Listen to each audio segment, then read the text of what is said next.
बहुत समय पहले की बात है। कैलाश पर्वत पर भगवान शिव ध्यान में लीन थे। चारों ओर हिम से ढका वातावरण, नंदी का एकटक ध्यान, पार्वती जी की सेवा और शिव की गूढ़ समाधि से पूरा वातावरण दिव्यता से भरा हुआ था।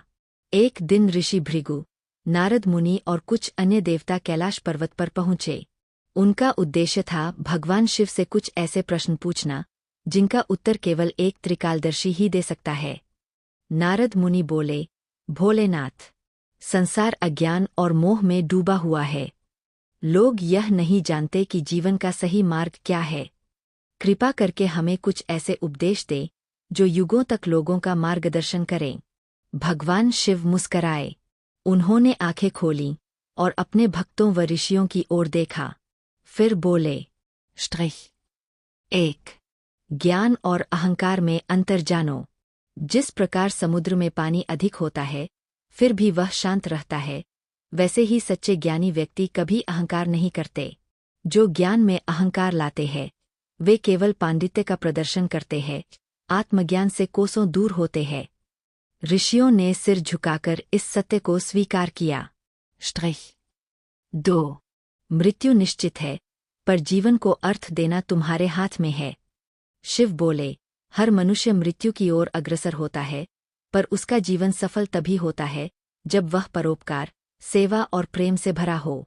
जो केवल अपने सुख के लिए जीते हैं वे मरने के बाद भी जीवित नहीं रहते, पर जो दूसरों के लिए जिए वे मरने के बाद भी स्मरण किए जाते हैं।